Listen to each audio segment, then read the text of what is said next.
RCC records की series अपना देश अपना कानून यानी स्वदेशी कानून की कड़ी संख्या 15 स्वदेशी कानून कैसे रचें, how to enact law of land में मैं आपका स्वागत करता हूं। पिछली सभी कड़ियों में स्वदेशी कानून पर चर्चा की। स्वदेशी कानून का मतलब क्या है? जनता के लिए कानून, जनता के द्वारा कानून, जनता के कानून। अंग्रेजी उपनिवेशी राज में जनता के लिए कानून बनाए नहीं जाते थे, जनता पर थोपने के लिए, उनके खिलाफ इन्हें लागू करने के लिए बनाया जाता था। आज जब लोकतंत्र है तो क्यों ना लोगों के द्वारा निर्मित कानून हम पर लागू हो। इसी संदर्भ में श्री दिलीप जाखड़, भारतीय पुलिस सेवा के पूर्व अधिकारी ने अपने विचार रखे। आइए सुनते हैं।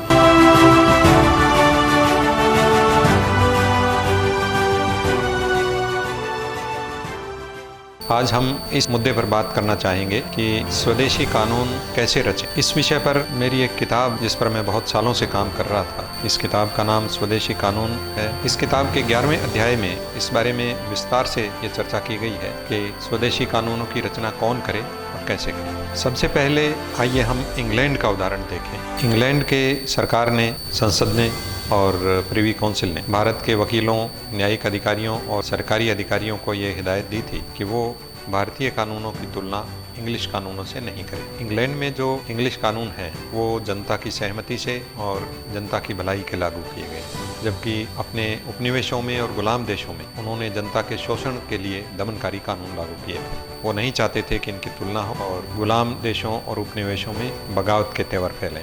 खुद इंग्लैंड में कई सदियों तक रोमन लॉ और रोमन चर्च का दबदबा रहा था। रोमन चर्च का इतना दखल बढ़ गया था कि वहाँ के राजाओं और जमींदारों की सत्ता खतरे में पड़ने लगी थी। इसलिए इंग्लैंड के राजा ने वहाँ के जमींदारों, जिन्हें बैरन कहा जाता है, और जनता की मदद लेकर रोमन कानून का विरोध करना शुरू किया और रोमन लॉ की जगह कॉमन लॉ यानी इंग्लिश लॉ की वहाँ स्थापना की गई। इसमें राजा को सभी वर्गों का सहयोग मिला और ख़ास तौर से जनता इसके लिए तैयार हुई। रोमन चर्च को चैलेंज करके, समाप्त करके राष्ट्रीय एंग्लिकन चर्च की वहाँ स्थापना की गई। लेकिन बाद में राजा ने जमींदारों और आम जनता, किसानों, मजदूरों पर फिर अत्याचार करने शुरू कर दिए। सन 1215 में एक ऐसी घटना घटी जो इतिहास में अपने आप में मील का पत्थर मानी जाती है। इसे मैग्ना कार्टा कहा जाता है। ये लैटिन वर्ड है जिसका मतलब है महान चार्टर। 1215 में राजा जॉन एक बार जंगल में शिकार खेलने गए थे। शिकार के बाद पार्टियां भी चली और ऐसे आरोप लगाए जाते हैं कि उन्होंने किसानों और खूबसूरत लड़कियों को ज़बरदस्ती उठाकर और अपने शिविर में लाने का प्रयास किया। बैरन्स ने और जनता ने उन्हें घेर लिया। एक समझौते पर उनके हस्ताक्षर कराए गए जिसे मैग्ना कार्टा कहा जाता है। इसमें धारा 29 में ऐसा हवाला था कि लॉ ऑफ लैंड यानी धरती के कानून के बिना किसी भी आदमी या औरत को गिरफ्तार नहीं किया जाएगा और उठाकर नहीं ले जाया जाएगा। इसके अलावा खेतों में चराई की और शिकार पर भी न्यायपूर्ण रोक लगाई गई थी। इससे इंग्लैंड के ही नहीं बाकी तमाम यूरोपीय देशों के राजाओं के कान खड़े हुए। सब राजाओं ने सोचा कि अगर इंग्लैंड में जनता के दबाव में इस तरह के कानून लागू हो सकते हैं तो दूसरे देशों की जनता भी जाग जाएगी और राजाओं और जमींदारों की सत्ता खतरे में पड़ जाए। सारे यूरोप के राजा इकट्ठे हुए और उन्होंने रोम के चर्च को ये दबाव डाला कि मैग्ना कार्टा के समझौते को खारिज कर दिया जाए। चीफ बिशप ने मैग्ना कार्टा को धर्म और राज्य के विरोध करार दिया और इसको समाप्त कर दिया। जनता और जमींदार इकट्ठे हो गए और कई हिंसक वारदातों के बाद आखिरकार ग्लोरियस रिवॉल्यूशन यानी गौरवपूर्ण क्रांति के बाद फिर मैग्ना कार्टा को लागू किया गया और इस तरह वहाँ लॉ ऑफ लैंड यानी धरती के कानून की नींव पड़ी।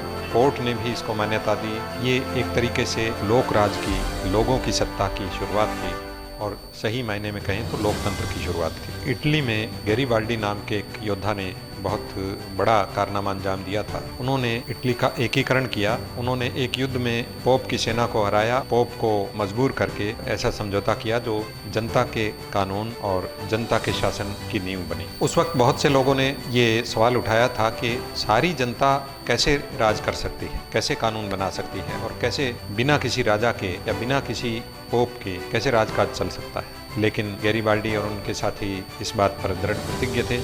उन्होंने गणतंत्र की स्थापना की। आज हम जानते हैं कि ज़्यादातर देशों में, ज़्यादातर समाजों में लोकतंत्र बड़ी सफलता से चल रहा है। तुर्की में कमाल पाशा के नेतृत्व में खलीफा के मध्यकालीन शासन का अंत किया गया और खलीफा को देश निकाला दे दिया गया और जनहितकारी कानून व्यवस्था वहां लागू हुई। इन सब उदाहरणों से हमें ये प्रेरणा लेनी चाहिए कि हम लोकतंत्र की आत्मा को जगाएं। लोकतंत्र की आत्मा इसी धारणा में छिपी है कि कैसे लोगों के हितकारी कानून लोगों के द्वारा बनाए जाएं, जो लोगों के और आम जनता के कानून। ऐसी लोकप्रिय कानून व्यवस्था की स्थापना करना ही लोकतंत्र का मौलिक उद्देश्य होता है। भारत में पंचायत और पंच परमेश्वर की परंपरा सदियों से रही है। गुरु गोविंद सिंह ने औरंगजेब के अत्याचारी शासन के विरुद्ध आप गुरु की धारणा दी। आप गुरु का मतलब यही है कि हर व्यक्ति अपनी अंतरात्मा की आवाज सुने। लोकतंत्र में हम पहली बार ये करने लगे हैं कि जनता ही शासक का चुनाव करती है। सिर्फ शासक को चुनना ही काफी नहीं है। शासक किस तरह की शासन व्यवस्था कायम करेगा, कैसी कानून व्यवस्था लागू की जाएगी, क्या गुण दोष होंगे, इसको भी समझना अब लोकतंत्र की जिम्मेदारी है। अब ये जिम्मेदारी लोगों पर है। हम अब ये बहाना नहीं ले सकते कि कोई नृप हो, हमें क्या हानि। अब हमें खुद आगे बढ़ना होगा। आम जनता को कानून व्यवस्था और शासन और शासक इन सब की अच्छाई बुराई को समझना होगा, उनमें अच्छे को चुनना होगा और बुरे को नकारना होगा। बिरसा मुंडा जैसे अनेक लोग हुए हैं जिन्होंने लोकायत की और लोकतंत्र की कानून व्यवस्था लागू की थी। बिरसा की जो कानून सूची है वो बहुत न्यायपूर्ण और लोकहितकारी है, लेकिन अंग्रेजी राज में उन्हें बुरी तरह दमन करके उनकी क्रांति को दबा दिया गया था। बहुत से अन्य देशों में भी इस तरह की व्यवस्थाएं चल रही हैं। इसका मूल मुद्दा यही है कि जनता खुद अच्छे कानूनों की शुरुआत करे। जनता के चुने हुए जनप्रतिनिधि जनता की इच्छा के अनुसार कानून बनाए और शासन की स्थापना करे। स्वदेशी कानून की रचना कैसे की जाए, इसके कई कदम होने चाहिए। पहला कदम है जनता की इच्छा को जानना। टीवी, अखबार और इस तरह के जनमाध्यम बहुत प्रचलित हो गए हैं जिनसे जनता की इच्छा सरकार तक जा सकती है। न्यूजीलैंड और खुद इंग्लैंड जैसे देशों में चर्चा पत्र यानी डिस्कशन पेपर जारी होते हैं। किसी भी कानून को बनाने या उसको बदलने या खत्म करने के बारे में आम जनता के विचार लिए जाते हैं। आईपीएस अधिकारियों के एक दल के साथ मैं ऑस्ट्रेलिया गया था। वहाँ क्वींसलैंड में एक व्यवस्था मैंने देखी कि पार्लियामेंट में जनता का कोई समूह या कोई अकेला नागरिक भी अगर संसद के पास इस तरह का मैसेज भेजता है कि इस कानून को हम बनाना चाहते हैं या इस कानून को खत्म करना चाहते हैं या ये कानून व्यवस्था हम बदलना चाहते हैं, तो संसद इस बारे में अन्य स्रोतों से जानकारी लेता है। वहाँ की सब कमेटी उस इलाके में दौरा करती है, वहाँ कैंप करके जन सुनवाई की जाती है, लोगों से विचार व्यक्त करके जरूरी हो तो ऐसा कानून वहाँ लागू किया जाता है। ऑस्ट्रेलिया में क्वींसलैंड गवर्नमेंट की वेबसाइट है। मैं आपसे निवेदन करूंगा कि आप इस वेबसाइट के थ्रू इस प्रोसेस को पूरा जानें। इस तरह की प्रक्रिया को हम भी यहाँ शुरू करें जिसमें आम आदमी की सहयोग होना चाहिए, लेकिन उससे पहले हमें ये जागरूकता लेनी होगी। सौभाग्य से भारत के विधि आयोग ने इस तरह के डिस्कशन पेपर जारी करने शुरू किए हैं। राजद्रोह कानून के बारे में हम पहले चर्चा कर चुके हैं, जिसमें विधि आयोग ने जनता के कई तबकों से विचार मांगे हैं। खुद इंग्लैंड में राजद्रोह कानून खत्म हो चुका है। इंग्लैंड की सरकार द्वारा भारत में बनाए गए इस कानून की मान्यता न्याय संगत नहीं है और इसे बदलना चाहिए। आदरणीय दिलीप जी से चर्चा जारी रहेगी। इसी बीच स्वदेशी कानून सोसाइटी के कोषाध्यक्ष श्री हरवंश सिंह जी हमें बताएंगे जनता के द्वारा जनता के कानून कैसे बनाए जा सकते हैं। तो आइए इनके विचार सुनते हैं। अपना देश अपना कानून का नारा स्वदेशी कानून सोसाइटी ने दिया है। भारत में आज भी ईस्ट इंडिया कंपनी के कानून लागू हैं। सोसाइटी लोक संसद और जनमत के जरिए लोकहित के कानून प्रस्तावित कर रही है। खेती और मंडी के 3 काले कानूनों की जगह सुनहरे जन कानून सोसाइटी ने प्रस्तावित किए हैं। किसानों, मजदूर, नेताओं, वकीलों और अन्य जागरूक लोगों से चर्चा करके यह ड्राफ्ट तैयार किए गए हैं।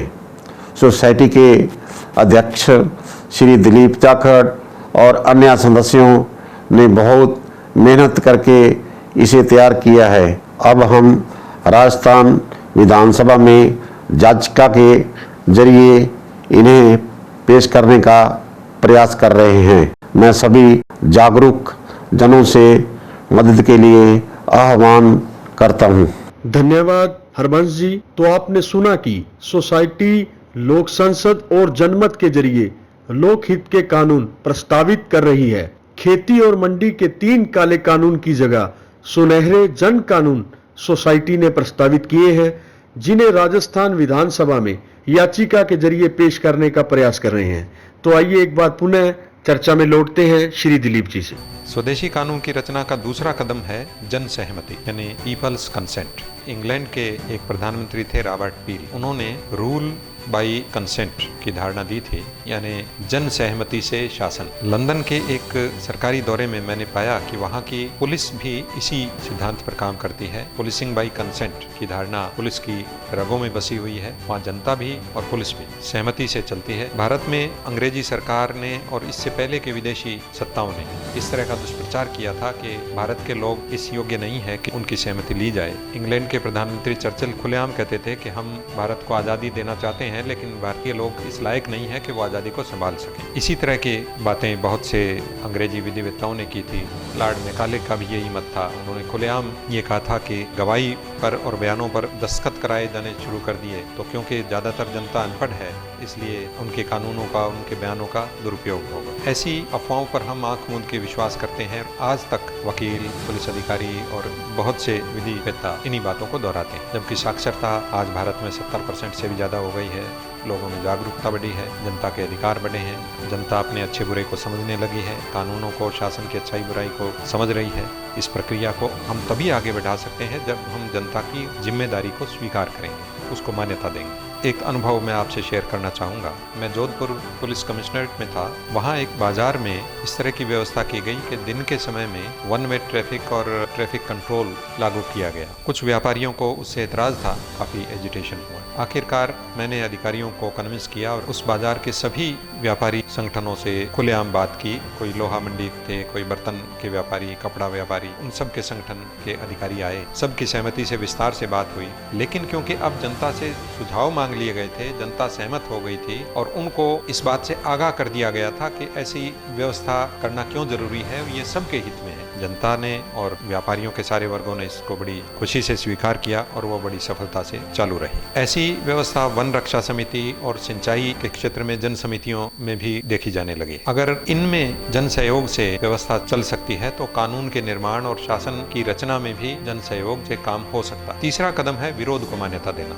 महात्मा गांधी ने नमक कानून का विरोध किया था और आखिरकार अंग्रेजों को इसे हटाना पड़ा था। रोलेट एक्ट को हटाना पड़ा था। पब्लिक सेफ्टी बिल के विरोध में भगत सिंह ने असेंबली में धमाका किया था। जनता के विरोध के बाद इस तरह के कानून हटे थे। विरोध लोकतंत्र की एक अभिन्न अंग है, बल्कि मैं तो कहूँगा कि विरोध करने का अधिकार लोकतंत्र की शान है। लोकतंत्र की सफलता इसी बुनियाद पर आधारित है कि जनता को और किसी भी वर्ग को, किसी भी व्यक्ति को अपने विचार व्यक्त करने का, यहाँ तक के विरोध करने का अधिकार मिले। एक बहुत बड़े थिंकर का कहना है, मैं अपने विरोध करने वालों की बात से हो सकता है सहमत नहीं हूँ, लेकिन मैं विरोध व्यक्त करने के उनके अधिकार की रक्षा करूँगा। ये विचार लोकतंत्र की बुनियाद है। इस विरोध में बहुत शक्ति भी है। अमर्त्य सेन साहब ने किताब लिखी है पॉवर्टी एंड फेमिन, गरीबी और अकाल। इसमें उन्होंने चीन के अकाल का हवाला दिया है और बहुत विस्तार से ये बताया है कि चीन में साम्यवादी शासन था और वहाँ लोकतंत्र और विरोध की गुंजाइश नहीं थी। बहुत बड़ी संख्या में लोग अकाल और भुखमरी में मारे गए। तब जाकर शासकों को ये पता चला कि ये समस्या गंभीर है। इसका कारण अमर्त्य सेन ने ये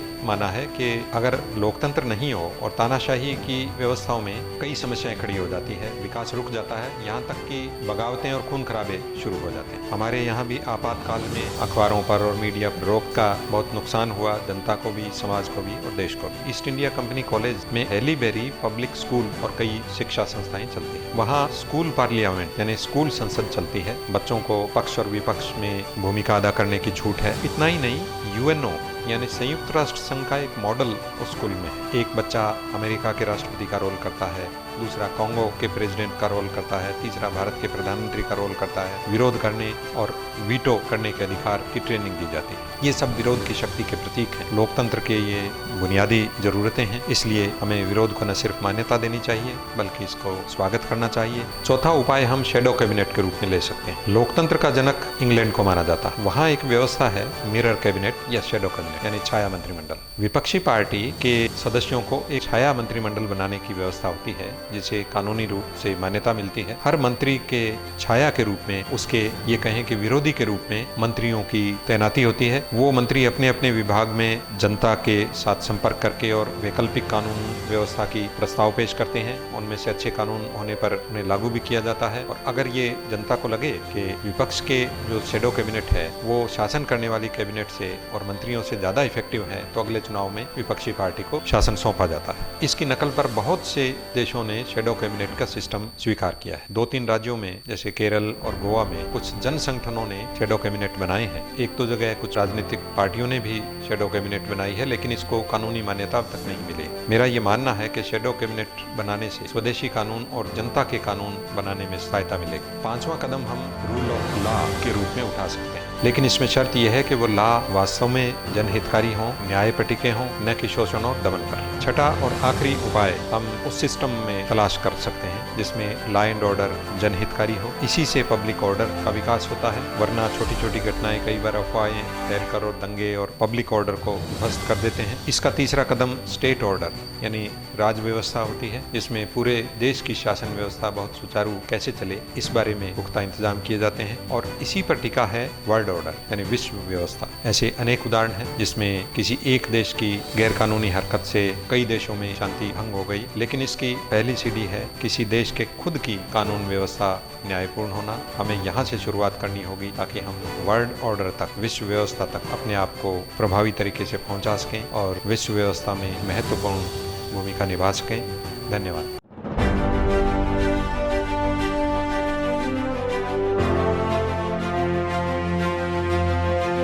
धन्यवाद दिलीप जी। कड़ी दर कड़ी हमसे दर्शकों का जुड़ाव बढ़ता जा रहा है।